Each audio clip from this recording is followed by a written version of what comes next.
Queridos, a graça e a paz do nosso Senhor e Salvador Jesus Cristo, amém?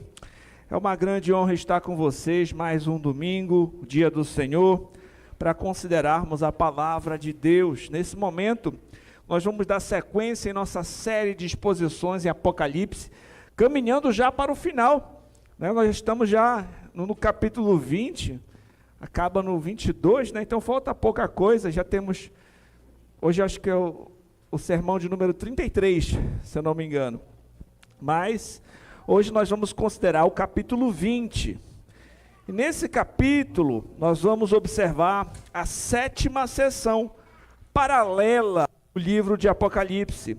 Como nós já temos visto desde o início, nós precisamos entender o gênero apocalíptico, entender que ele possui certas peculiaridades literárias as quais nós devemos considerar. Então este livro, esse gênero literário possui muito simbolismo e ele possui algumas recapitulações. É diferente de você ler um texto narrativo, de você ler uma carta, um evangelho, né? Então o Apocalipse ele tem esses ciclos que vai apresentando sessões paralelas e recapitulações.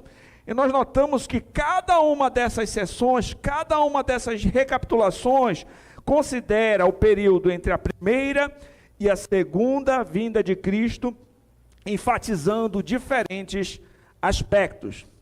Nós já vimos até aqui que a primeira sessão vai do capítulo 1 ao 3. Ela descreve a guerra espiritual nas igrejas locais entre a primeira e a segunda vinda de Cristo. A segunda sessão vai dos capítulos 4 ao 7, descreve Deus em seu trono no céu e o papel que ele desempenha na guerra espiritual que vivenciamos e nas perseguições que enfrentamos entre a primeira e a segunda vinda de Cristo. A terceira sessão, que vai dos capítulos de 8 ao 11, descreve os julgamentos físicos e espirituais temporais que Deus trará sobre os ímpios para puni-los por sua maldade e chamá-los ao arrependimento, entre a primeira e a segunda vinda de Cristo. Foi lá que nós olhamos as 7 trombetas.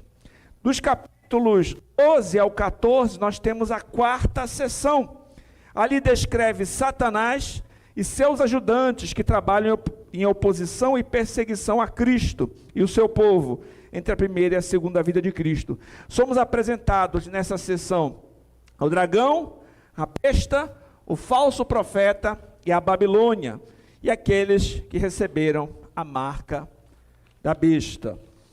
A 5ª sessão paralela vai dos capítulos 15 ao 16, descreve a ira de Deus derramada contra os ímpios entre a primeira vinda e a segunda vinda de Cristo. E lá nós olhamos as 7 taças. A 6ª sessão foi quando nós vimos dos capítulos 17 ao 19, descreve o caráter e a queda da Babilônia, da besta e do falso profeta entre a primeira e a segunda vinda de Cristo. Então nós chegamos aqui, na 7ª sessão, a última sessão. Ela vai dos capítulos 20 ao 22. Ela descreve a segurança e a proteção que a igreja desfruta entre a primeira e a segunda vinda de Cristo. A igreja celebra essa segurança e proteção porque Satanás está preso. E finalmente, depois que Satanás for solto por um pequeno período, ele será destruído na segunda vinda de Cristo. Essa sessão termina com a descrição do julgamento final, no capítulo 20, e novos céus e nova terra, onde habitam a justiça para sempre. Isso vai ser no capítulo 21 e 22. Sendo assim, nós entendemos que o Apocalipse, ele não foi estruturado em uma cronologia linear. Se nós não observarmos isso, esses ciclos, ia parecer que Jesus tinha voltado várias vezes, que aconteceria o juízo final várias vezes, não faria sentido, e a gente chegaria em um outro lugar, se não compreendermos essas peculiaridades desse gênero literário, certo? Portanto, o período de 1000 anos mencionado em Apocalipse 20, não ocorre cronologicamente depois da segunda vinda de Cristo.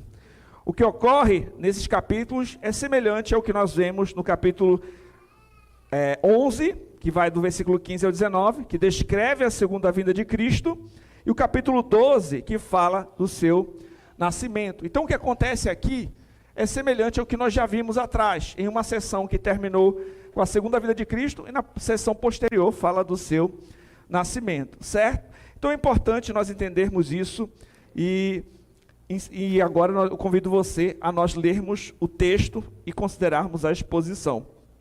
Apocalipse capítulo 20, nós vamos ler dos versos de 1 ao 10.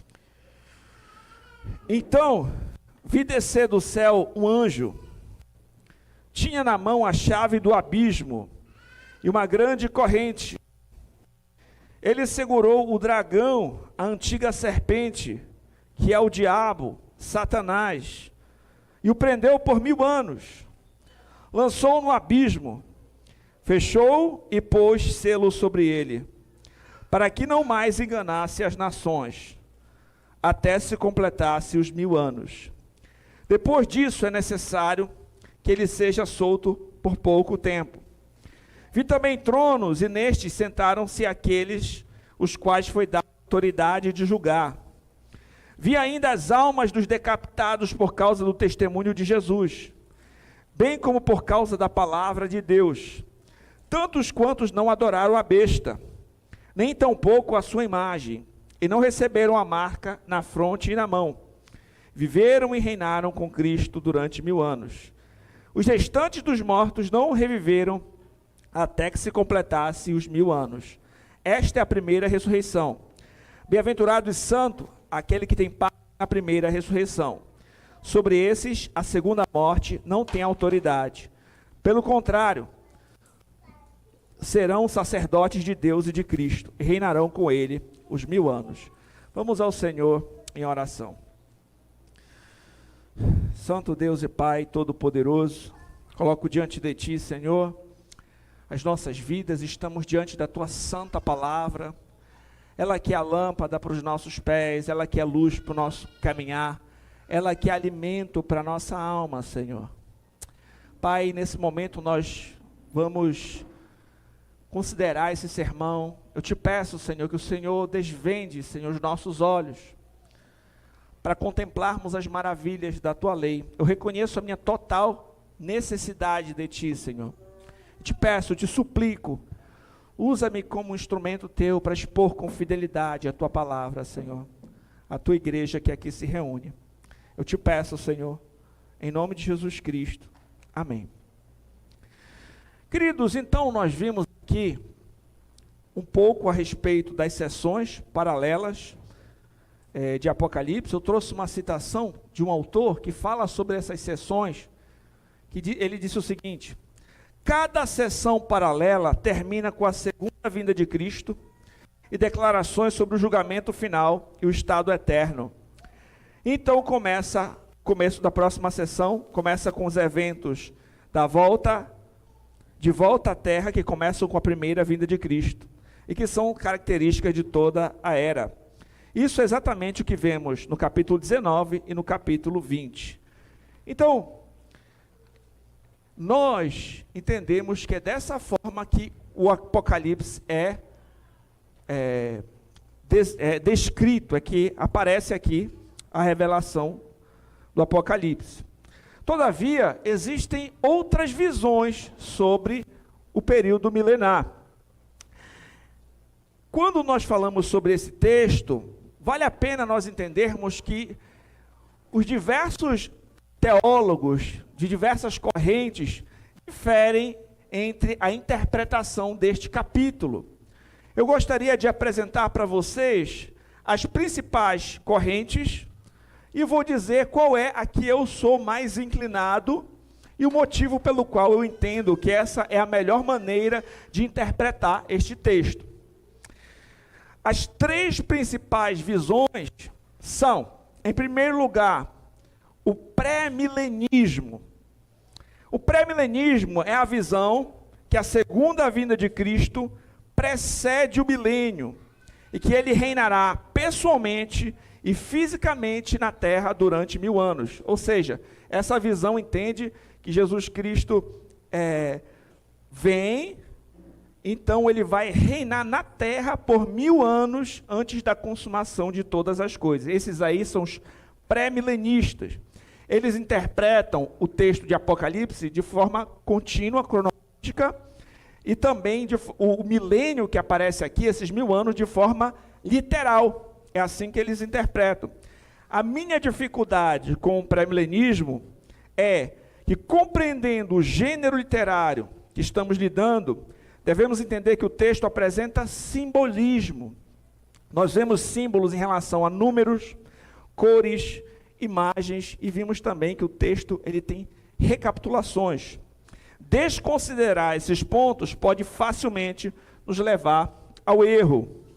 Além disso, há uma regra hermenêutica, isto é, uma regra de interpretação, que um texto difícil, um texto obscuro, deve ser lido à luz de textos mais claros sobre o mesmo assunto.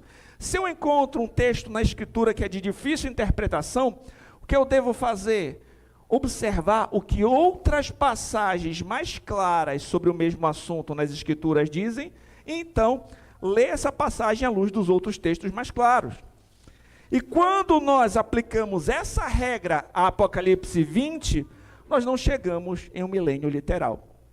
Os outros textos que falam da segunda vinda de Cristo a apresentam seguida da consumação de todas as coisas. Por exemplo, vamos ler 1 Tessalonicenses 4, dos versos 16 e 17.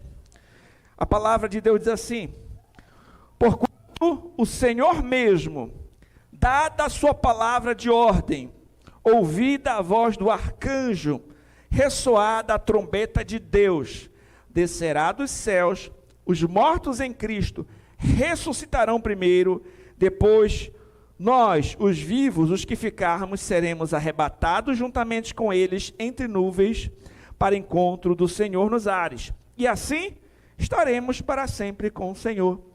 Esse é um exemplo de um outro texto mais claro sobre o mesmo assunto, que fala sobre a segunda vinda de Cristo e não apresenta em nenhum momento um período milenar de Cristo reinando na terra. Pelo contrário, a segunda vinda de Cristo é seguida da consumação. E se nós aplicarmos essa mesma regra aos outros textos, que não vamos ter tempo para fazer isso aqui, mas o texto de Mateus 24, de Marcos, entre outros textos que falam da segunda vinda de Cristo, nós também não chegamos nesse milênio literal, certo? Então essas são as minhas dificuldades com o pré-milenismo. Qual é a outra vertente mais famosa? É o pós-milenismo, ou seja, a vinda de Cristo é após, o milênio. A visão de que o milênio virá através do sucesso do Evangelho, convertendo gradualmente o mundo, resultando em uma era dourada da igreja. Então os pós-milenistas, eles são mais otimistas. Eles vão entender que tudo que fala, grande parte, ou quase tudo que fala sobre tribulação, grande tribulação, problemas, perseguições e problemas em relação a esse tempo das últimas coisas, da segunda vinda de Cristo, na realidade falava a respeito da destruição de Jerusalém, que aconteceu no ano 70, quando o templo foi destruído. Então, eles não vão observar, esses textos como algo que também tem algo a ver com o futuro, aquele momento que precede a segunda vinda de Cristo, ali um momento difícil, de apostasia, de perseguição, etc. Geralmente, os pós-milenistas vão ser mais otimistas. Eles vão dizer o seguinte: o Evangelho vai avançar, muitas pessoas vão se converter, vai alcançar a cultura, a gente vai chegar numa era dourada, que vai ser o milênio. Daí então Jesus Cristo vem. Por isso que é pós-milenista, porque vem após o milênio. É certo que entre eles mesmos há diferença de opiniões entre um ponto e outro, mas esse é um quadro geral, resumido em relação aos pós-milenistas. Eles são mais otimistas, certo? E qual é a dificuldade? Eu trouxe aqui um comentário do Joel Bick, que eu achei muito pertinente. Olha o que o Joel Bick disse. O pós-milenismo vê os últimos anos deste mundo com extremo otimismo, No entanto, a Escritura diz que, embora possa haver alguns tempos encorajadores de reavivamento perto do fim do mundo, os últimos dias serão, em grande parte, tempos de incredulidade. Lucas 18:8. Egocentrismo, 2 Timóteo 3:2. Mundanismo, Mateus 24:38-39. Adoração ao anticristo, 2 Tessalonicenses 2, do 3 ao 4, verso 8 ao 9. Grande tribulação e perseguição, Mateus 24, 7 ao 10 e 21 ao 22. Então, os textos que falam a respeito desses últimos dias antes da segunda vinda de Cristo, não parecem ser texto de grande avivamento, de uma era dourada, parecem de tempos difíceis, de tempos de perseguição, de apostasia, de falsos profetas, de falsos mestres, o período que antecede ali a segunda vinda de Cristo. Então essa é uma dificuldade com o pós-milenismo, entre outras dificuldades que a gente poderia conversar, por exemplo, a respeito da datação de Apocalipse, como eu defendi nas primeiras pregações. Eu falei que eu entendo que Apocalipse tem uma datação ali posterior ao ano 70, ali por 90 e alguma coisa, né, quando João já estava bem idoso, ali no final do primeiro século. Geralmente os defensores do pós-milenismo entendem que o Apocalipse aconteceu antes da queda de Jerusalém, ali pelos anos 60 e alguma coisa, mas também tem um debate a esse respeito. Só que essas são algumas dificuldades que eu encontro, tanto no pré-milenismo quanto no pós-milenismo. Pastor, qual é a visão que o senhor entende que é menos problemática, que o senhor é mais inclinado? O amilenismo. O amilenismo entende que o milênio de Apocalipse 20 não deve ser interpretado de maneira literal, mas simbólica. Desse modo, a prisão de Satanás, que fala do que Satanás é preso por 1000 anos, representa o período de restrição dos seus poderes. Isto é, Satanás foi derrotado na cruz, impedido de enganar as nações. É uma restrição nesse sentido.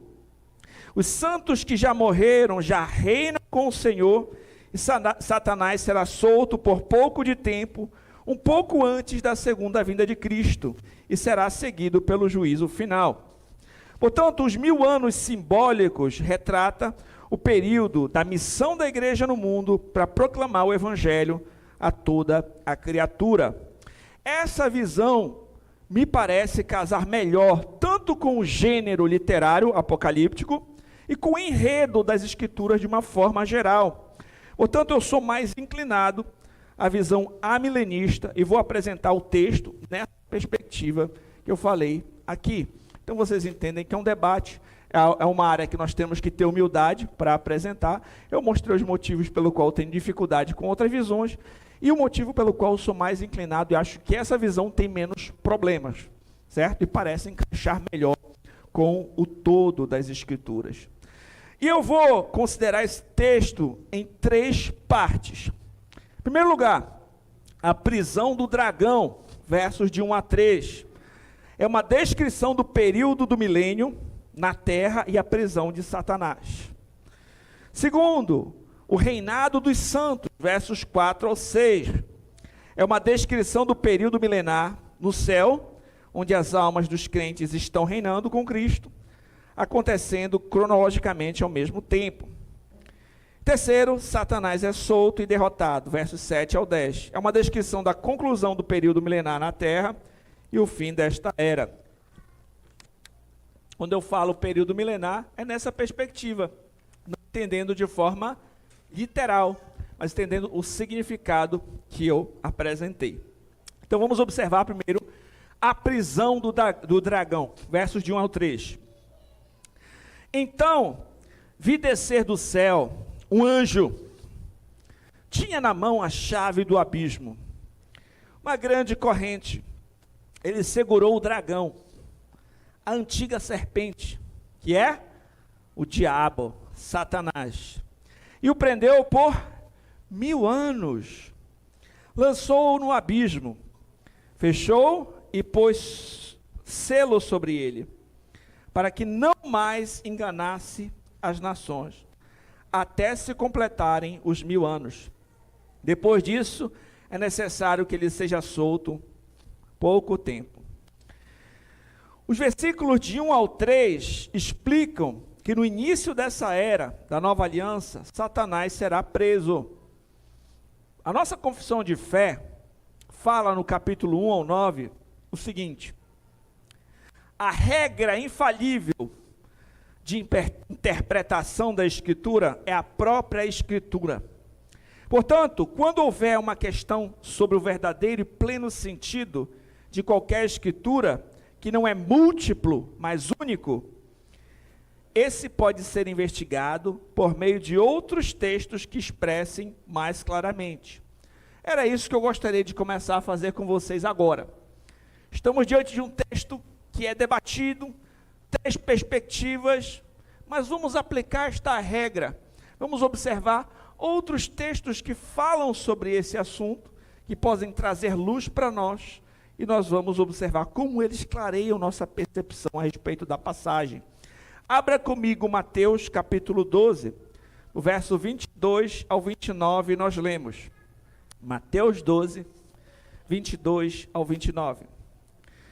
Então lhe trouxeram um endemoninhado, cego e mudo, e ele o curou, passando o mudo a falar e a ver. Toda a multidão se admirava e dizia: é este porventura o filho de Davi? Mas os fariseus, ouvindo isso, murmuravam: este não expele demônios, senão pelo poder de Belzebu, maioral dos demônios. Jesus, porém, conhecendo-lhe os pensamentos, disse: todo reino dividido contra si mesmo ficará deserto. Toda cidade ou casa dividida contra si mesma não subsistirá. Se Satanás expele a Satanás, dividido está contra si mesmo. Como, pois, subsistirá o seu reino? Se eu expulso demônios por Belzebu, por quem expulsam vossos filhos? Por isso, eles mesmos serão vossos juízes. Se, porém, eu expulso demônios pelo Espírito de Deus, certamente é chegado o reino de Deus sobre vós. Ou como pode alguém entrar na casa do valente, roubar-lhe os bens, sem primeiro amarrá-lo, e então lhe saqueará a casa? Jesus Cristo, então, fala de um valente que está sendo amarrado e a sua casa sendo saqueada. E no final dessa conversa, onde acusavam ele de estar operando milagres, expulsando demônios pelo poder de Belzebu, e Jesus vai mostrar que isso não faria sentido, que na realidade o valente tem a sua casa saqueada quando ele está amarrado. E um teólogo chamado Max Dona explica esse texto. Ele diz o seguinte: Jesus amarrou Satanás ao grau e no sentido de que ele agora pode entrar no reino de Satanás, fazer qualquer coisa que ele quiser, pegar qualquer coisa que ele quiser. Jesus está dizendo aos fariseus isto: minha habilidade de expulsar demônios é porque amarrei o mestre dos demônios, o próprio Satanás. Eu posso tirar o povo de Satanás e do reino das trevas e levá-lo para o meu reino de luz, porque eu o amarrei e ele não pode fazer nada para me impedir. É por isso que ele está agindo. O reino de Deus chegou, eu posso agir porque ele está amarrado. Noutra parte, em Lucas 10, do 17 ao 19, nós lemos. Lucas 10, 17 ao 19. Então regressaram os 70, possuídos de alegria, dizendo: Senhor, os próprios demônios se submetem pelo teu nome. Mas ele lhes disse: eu vi a Satanás caindo do céu como um relâmpago. Eis aí vos dei autoridade para pisar de serpentes e escorpiões, e sobre todo o poder do inimigo, e nada, absolutamente nada, vos causará dano. Não obstante, alegrai-vos, não porque os espíritos se vos submetem, e sim porque o vosso nome está arrolado nos céus. Então nós vemos que na primeira vinda de Cristo, o Senhor Jesus Cristo né, dando ali autoridade aos seus discípulos, diz que via Satanás caindo do céu como um relâmpago. Esse mesmo teólogo diz o seguinte: aqui temos o início da queda, do controle e da contenção de Satanás como resultado da primeira vinda de Cristo e seus ensinamentos e suas obras. Satanás está caindo do poder. Jesus amarrou Satanás de tal forma que não apenas ele poderia devastar a casa de Satanás, mas seus discípulos também poderiam devastar a casa de Satanás. Mais uma vez, vemos Jesus contendo, controlando e subjugando Satanás, derrotando a sua agenda e propósitos. Quando ele fez isso? Ele fez isso em sua primeira vinda. O ponto em questão é que o inimigo não pode fazer nada que será capaz de impedir os discípulos de Cristo na propagação do Evangelho. Este que é o ponto em questão. Nós vamos observar que isso não quer dizer que há uma totalidade de restrição do seu poder, mas isso quer dizer que as portas do inferno não prevalecerão sobre a igreja, que a igreja vai cumprir a sua missão. Ele não vai poder enganar as nações a ponto de que o Evangelho não possa ser proclamado. Você lembra, por exemplo, o que o apóstolo Paulo disse em 2 Timóteo 2, do 8 ao 9? Ele diz o seguinte: lembra-te de Jesus Cristo ressuscitado dentre os mortos, descendente de Davi, segundo o meu evangelho, pelo qual estou sofrendo até algemas como malfeitor. Contudo, a palavra de Deus não está algemada.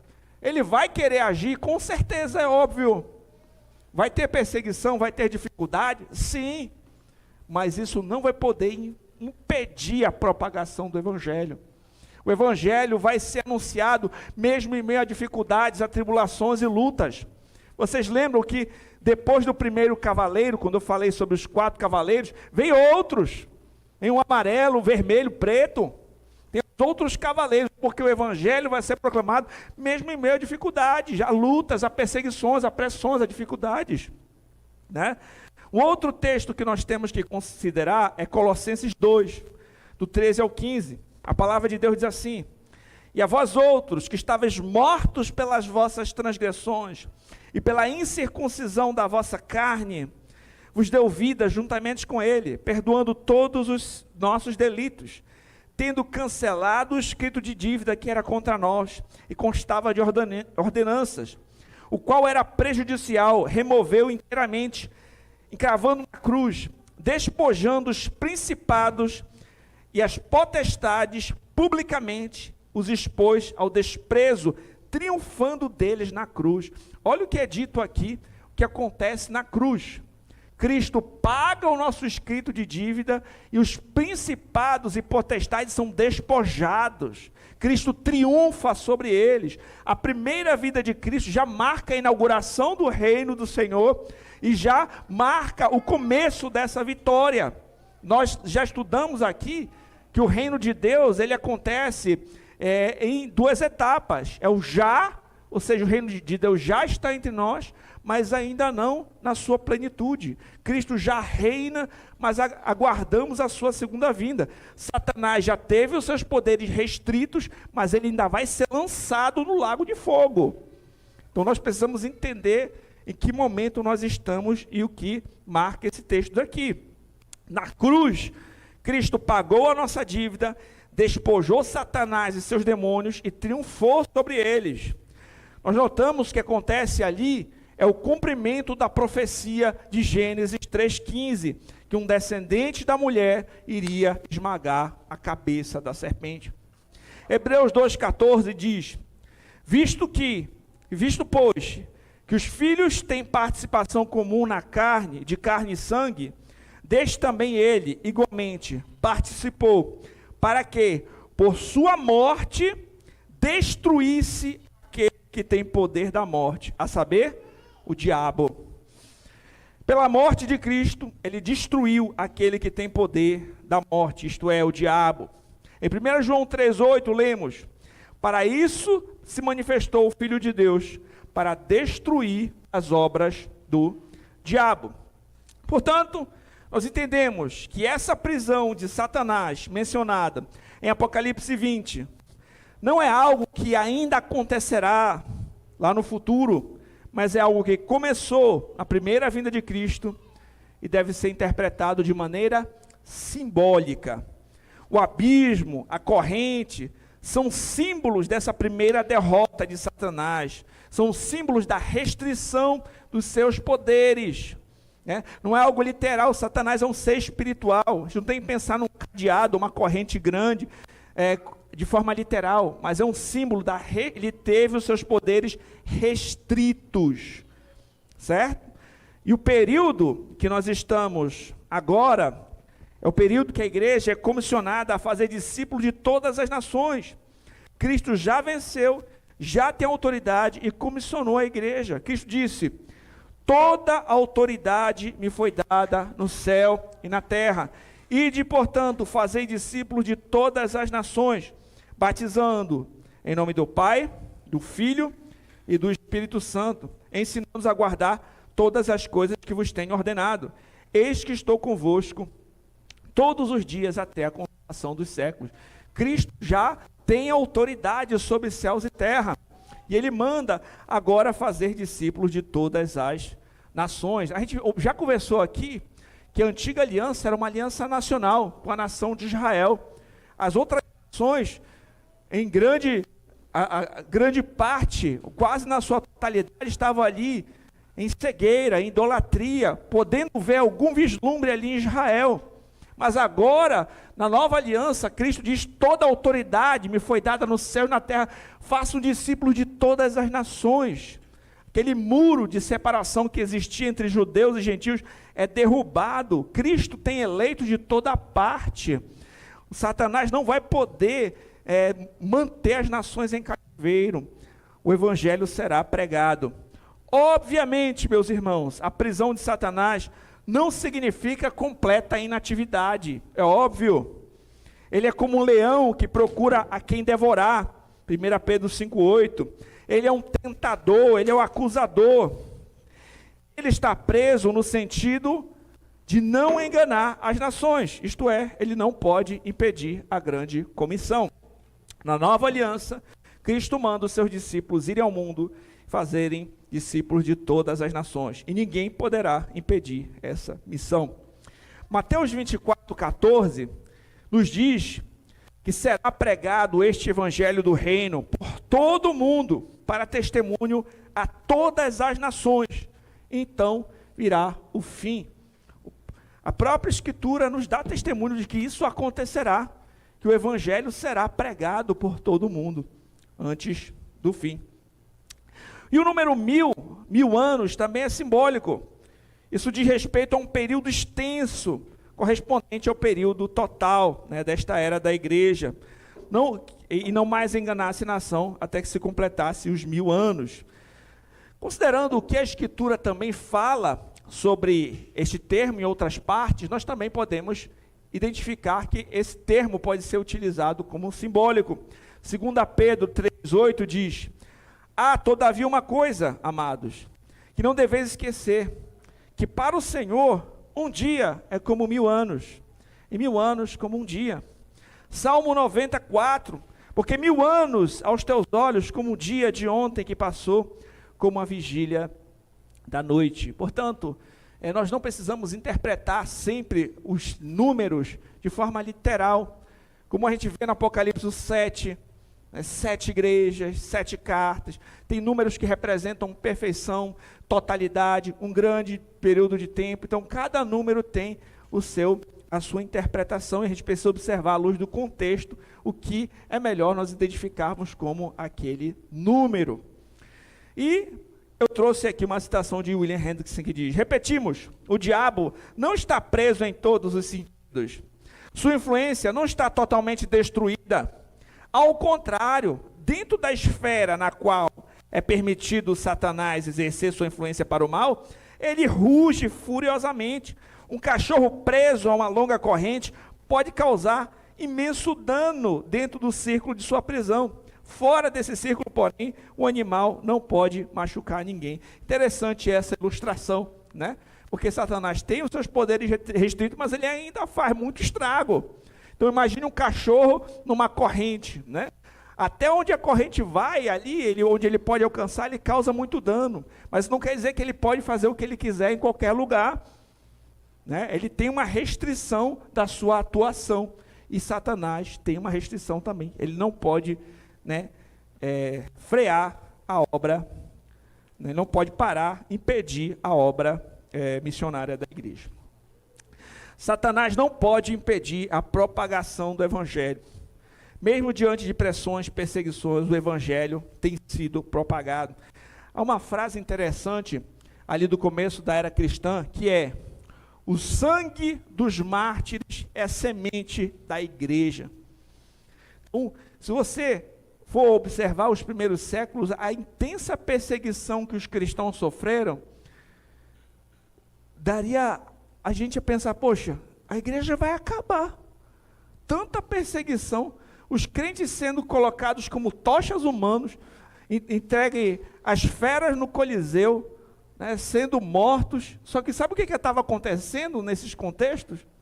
As outras pessoas que viam aqueles testemunhos de fé, de pessoas preferindo morrer do que negar a Cristo, incentivava esses irmãos a serem mais usados na propagação do evangelho, e a igreja foi crescendo. A igreja já se reuniu em cemitérios, a igreja já se reuniu, né, em florestas, em cavernas, sabe? Mas o evangelho tem sido propagado. A gente está aqui há mais de 2000 anos, numa cidade no Brasil, né? De outra parte do globo, falando desse Cristo, falando desse evangelho. Então, mesmo diante das pressões, o evangelho tem sido propagado. Compreendendo o momento que nós estamos e o privilégio de sermos comissionados por Cristo para proclamar o evangelho, nós devemos também estar engajados nessa grande comissão, lembrando que as portas do inferno não prevalecerão sobre a igreja. Essa grande comissão, a nossa grande comissão como igreja, é fazer discípulos, e fazemos isso em nome de um rei que tem autoridade nos céus e na terra, e que afirma estar conosco até o fim. O zelo evangelístico e missionário deve envolver todos os membros da igreja. Quando a gente parar para pensar nisso, a gente tem que parar para refletir. Como é que nós estamos diante dessa grande comissão? Como é que você está diante dessa grande comissão? Se nós sabemos que o Senhor Jesus Cristo já disse para nós, na sua palavra, toda a autoridade me foi dada no céu e na terra. Ele já pagou o nosso escrito de dívida na cruz, morrendo em lugar do seu povo, ressuscitando para a nossa justificação. Ele já deixou a missão: vão, façam discípulos. Nós já temos a segurança de que Satanás não nos impedirá. O que nós estamos esperando? Será que nós temos nos engajado nessa missão? Nós como igreja, você como crente individualmente, gente, nós temos oportunidade de falar de Cristo para outras pessoas. Às vezes quando a gente é um novo convertido, a gente fica querendo falar de Jesus Cristo para todo mundo, não é? Você quer dar uma Bíblia, você quer falar, quer compartilhar, mas às vezes, diante das dificuldades que você encontra, pode ser que esse ânimo possa ter esfriado com o passar do tempo. Será que você não se encontra assim hoje? A gente precisa de um vislumbre do Evangelho. A gente precisa lembrar do que Cristo fez por nós. E lembrar que a nossa vida ela passa voando. E a missão é agora. Você não foi chamado para evangelizar no céu. O tempo que a igreja tem para evangelizar é agora. É esse momento. O tempo, o momento que a igreja tem para proclamar o evangelho, para fazer discípulo é agora. E você também participa disso. Pense como você pode estar mais envolvido, mais engajado. Você tem investido na vida de alguma outra pessoa? Você tem falado de Cristo para outras pessoas? Pense nisso. Você tem ajudado outros a serem seguidores de Cristo? Pense nisso. Segundo ponto, o reinado dos santos. Nós vimos aqui na primeira parte a restrição do poder de Satanás, de não enganar as nações. A igreja agora pode ir fazer discípulos. Mas o que acontece com aqueles crentes que já morreram? Porque muitos tiveram suas vidas ceifadas. Todo cristão é um testemunha de Cristo, é alguém que vai dar testemunho do Senhor. Muitos morreram nesse testemunho. Vocês lembram ali no capítulo 6, se eu não me engano, acho que é o 6, que fala daquelas almas que clamavam por justiça. Vocês lembram? O clamor dos mártires. É o 6 ou 9? Acho que é o 6 ou 9. Mas a gente vê que eles clamavam por justiça diante dos seus algozes. Qual é a situação desses? Daqueles crentes que já partiram. Esse segundo ponto é o reinado dos santos, verso 4 ao 6. Vi também tronos, e nesses sentaram-se aqueles aos quais foi dada a autoridade de julgar. Vi ainda as almas dos decapitados por causa do testemunho de Jesus, bem como por causa da palavra de Deus, tantos quantos não adoraram a besta, nem tampouco a sua imagem, não receberam a marca na fronte e na mão, e viveram e reinaram com Cristo durante 1000 anos. O restante dos mortos não reviveram até que se completasse os 1000 anos. Esta é a primeira ressurreição. Bem-aventurado e santo é aquele que tem parte na primeira ressurreição. Sobre esses, a segunda morte não tem autoridade, pelo contrário, serão sacerdotes de Deus, de Cristo, reinarão com ele os 1000 anos. Enquanto vimos uma descrição da prisão de Satanás e o período milenar nesse sentido, que eu expliquei para vocês na terra, nesta parte temos uma descrição do período milenar no céu, onde as almas dos crentes estão reinando com Cristo. O que está acontecendo cronologicamente no mesmo tempo. Enquanto a igreja militante está aqui na terra pregando o evangelho, mesmo em meio às pressões e lutas, os crentes no céu já estão reinando com Cristo. João vê tronos, e neles estavam assentados aqueles que receberam autoridade para julgar. Apocalipse 3, 21, o Senhor Jesus Cristo prometeu ao vencedor: dar-lhe-ei sentar comigo no meu trono, assim como também eu venci e me sentei com meu Pai no seu trono. Logicamente, esse trono está no céu. Entendemos que aqui, enquanto os crentes estão na terra, queridos, nós somos zombados, rejeitados, perseguidos, sofremos opressão, carregamos o nome do Senhor e por isso somos perseguidos, sofremos muito. O Senhor Jesus Cristo falou: bem-aventurados sois quando por meu nome mentirem ao vosso respeito, caluniarem, perseguirem. Grande é o vosso galardão no céu. Aqueles que foram decapitados porque não aceitaram a marca da besta, porque não se dobraram aos ídolos, aqueles que sofreram martírio, agora reinam com o Senhor. Entendemos aqui, né, que lhes é dada autoridade para julgar, é uma ideia semelhante ao que encontramos em Daniel 7, 22, que é dito lá: até que veio o ancião de dias, fez justiça aos santos do Altíssimo, e veio o tempo em que os santos possuíram o reino. Os santos possuíram o reino. Agora os santos justificados reinam junto com o Senhor. Um teólogo chamado Simon Kistemaker comenta: em outras palavras, eles estão governando nos seus tronos com Cristo no céu. Enquanto Satanás está amarrado na terra, Jesus promete aos vitoriosos que eles se sentarão com ele no seu trono. E essa promessa de reinar com ele aparece frequentemente no Apocalipse. Tem vários textos, Apocalipse 5, 10, 24, 6, 22, 5. E ele também cita 2 Timóteo 2,12. E sobre essa parte final, em resumo, nós lemos que o contraste é notável, porque O que é ganho para os crentes é perda para os ímpios. Os santos recebem a vida eterna, mas os ímpios recebem a morte eterna.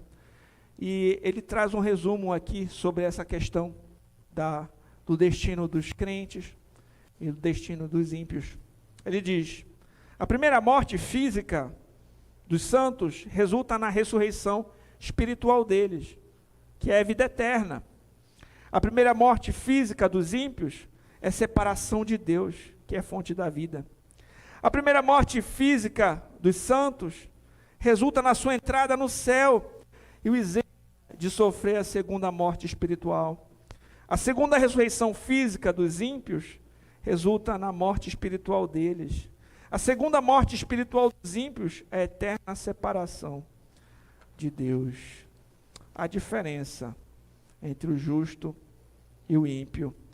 Daniel 12:2 diz: muitos dos que dormem no pó da terra ressuscitarão, uns para a vida eterna e outros para a vergonha e horror eterno. João 5:28 e 29 diz assim: não vos maravilheis disto, porque vem a hora em que todos os que se acham nos túmulos ouvirão a sua voz e sairão. Os que tiverem feito o bem, para a ressurreição da vida. Os que tiverem praticado o mal, para a ressurreição do juízo. Queridos, a grande diferença entre o justo e o ímpio, no porvir, isso será muito mais destacado, patente.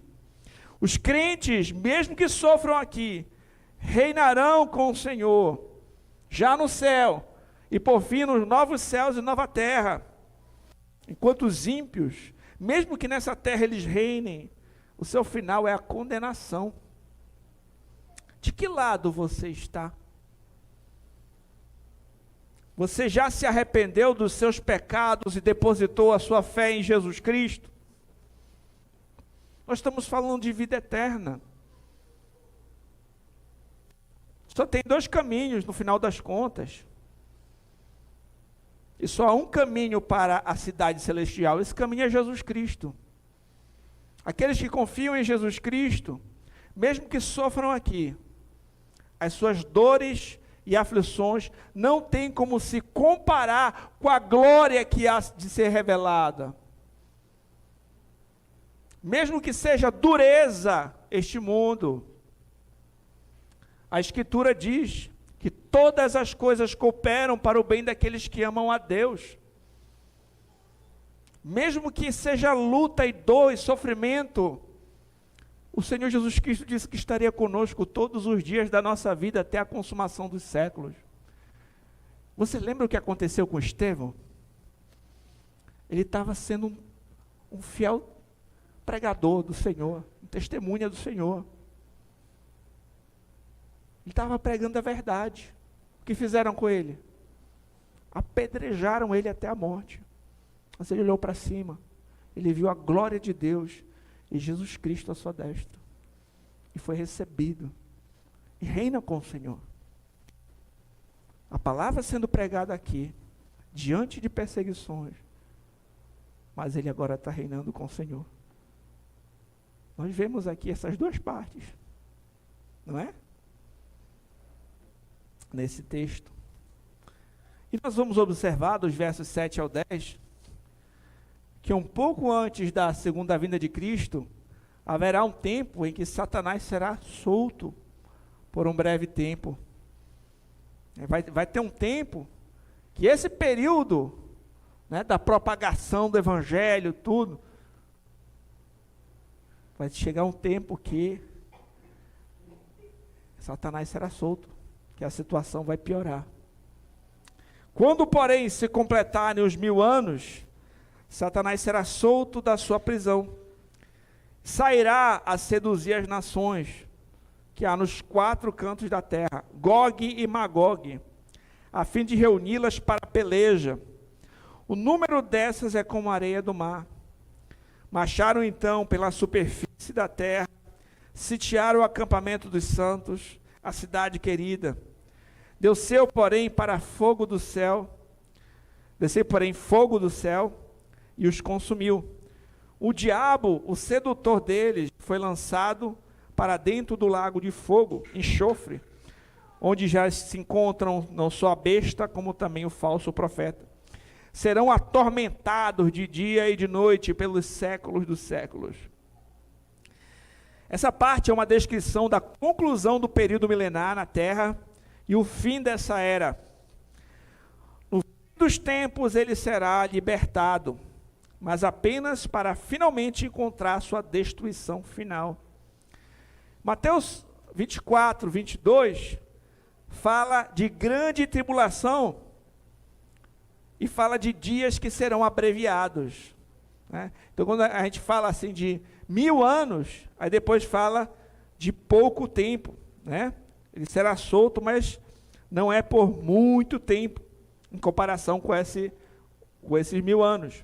E Mateus 24 fala de dias abreviados. Olha o que diz lá. Porque nesse tempo haverá grande tribulação. Desde o princípio do mundo até agora tem havido e nem haverá jamais. Não tivesse aqueles dias sido abreviados, ninguém seria salvo. Mas por causa dos escolhidos, em outras versões, por causa dos eleitos, tais dias serão abreviados. Portanto, há um período um pouco antes da consumação em que Satanás será solto, mas logo em seguida ele é derrotado. Quando o texto fala de Gog e Magog, esses nomes foram tomados de Ezequiel 38 e 39, e aqui representam os inimigos finais de Deus. O livro de Apocalipse usa esse período de aflição e dor como um símbolo do ataque final de Satanás e de suas hordas contra a igreja. Esse é o último ataque de Satanás e suas hordas contra a igreja. Aqui nós temos mais uma vez a descrição da batalha do Armagedon, que já foi também descrita em capítulos anteriores. Diz respeito ao ataque final das forças anticristãs contra a igreja. Todavia, o que é novo nessa parte é a descrição do que acontece a Satanás e o resultado dessa batalha. Então, geralmente as recapitulações elas vão apresentar ênfases diferentes, né? Então, é como eu falei de um jogo de futebol que tem várias câmeras mostrando ângulos diferentes do mesmo evento. Então, aqui o que mostra além é o que vai acontecer com Satanás, com o diabo. Então, ele é solto para ser derrotado. Por um pouco de tempo ele é solto, mas ele já será derrotado. 2 Tessalonicenses diz o seguinte, 2 Tessalonicenses 2,8. Então será de fato revelado o iníquo, a quem o Senhor Jesus matará com o sopro da sua boca, e o destruirá pela manifestação de sua vinda. Aqui mostra o Senhor Jesus Cristo destruindo o anticristo, pelo sopro da sua boca, pela manifestação da sua vinda. Isto é, Satanás, a besta e o falso profeta serão atormentados para sempre no lago que arde de fogo e enxofre. E Mateus 25, 46 diz: irão estes para o castigo eterno, porém os justos para a vida eterna. William Hendrickson comentou: o significado então é este: a época durante a qual a igreja, como poderosa organização missionária, será capaz de espalhar o evangelho em todos os lugares, não durará para sempre, nem mesmo até o momento da segunda vinda de Cristo. Observe o que acontece hoje mesmo em alguns países. Não há regiões dessa terra que parecem estar já entrando no pouco tempo de Satanás, né? Então aqui, William Hendrickson chama a atenção, de que esse tempo não será até o final. O momento é agora.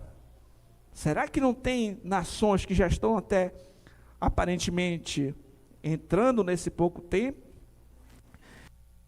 Enquanto Satanás, no pouco tempo que lhe resta, busca perseguir, atacar, atrapalhar a igreja, que nós aproveitemos o tempo que nós temos para proclamar o evangelho.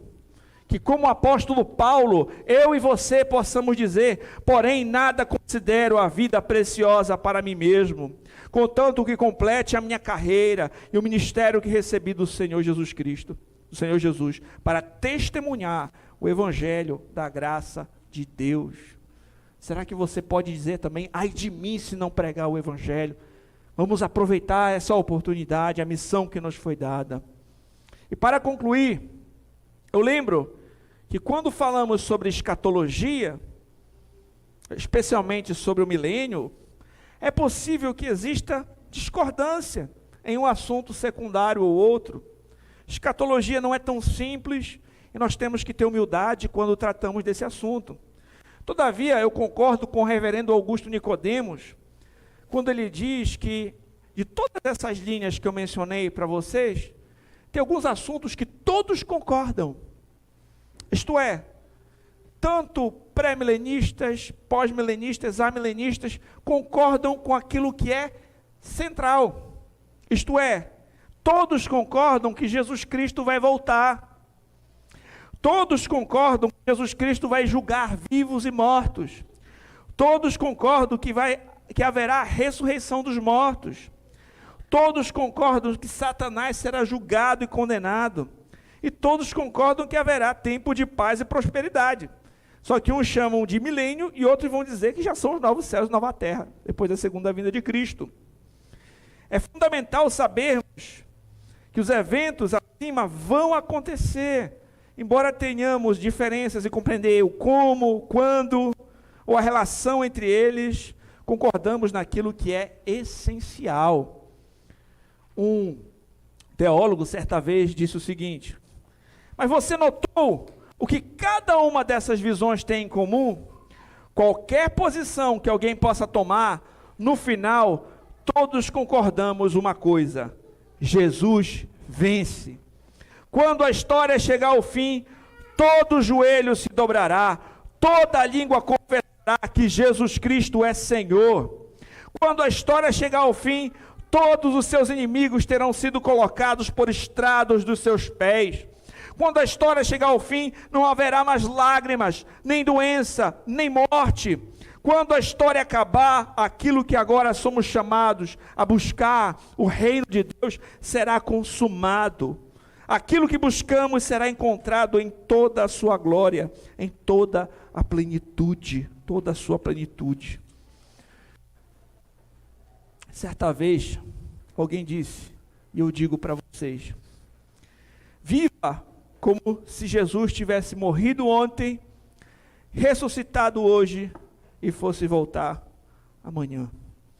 Eu concluo esse sermão com as palavras da Confissão de Fé Batista de Londres, de 1689.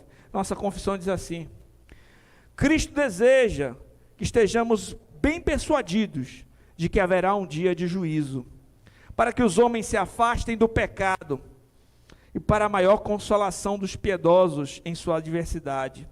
Assim ele manterá esse dia desconhecido para os homens, para que possam estar livres de toda a segurança carnal, estar sempre vigilantes, porque não sabemos a que hora o Senhor virá, que possamos estar sempre preparados para dizer: vem, Senhor Jesus Cristo, vem depressa. Amém. Vamos orar. Santo Deus e Pai Todo-Poderoso, te louvamos e te agradecemos pela Tua palavra, que nos traz tanta esperança, nos traz temor, nos traz direção para a nossa vida. Pai, te agradecemos porque o Senhor não nos deixou tateando no escuro. Nós sabemos, Senhor, que Jesus Cristo é o caminho para a vida eterna, só Ele nos reconcilia com o Senhor. Nós sabemos, Senhor, para onde estamos caminhando, em que momento nós estamos vivendo, e nós como igreja, Senhor, venhamos despertar para nos engajarmos nessa grande comissão deixada pelo Senhor. Não deixa, Senhor, que venhamos desfocar, desanimar, nem perder o foco, mas que os nossos corações estejam em Ti, e que venhamos, Senhor, Te servir fielmente, até aquele grande dia, como a Tua palavra diz, ser fiel até a morte, dar-te-ei a coroa da vida. Nós oramos em nome de Jesus Cristo. Amém.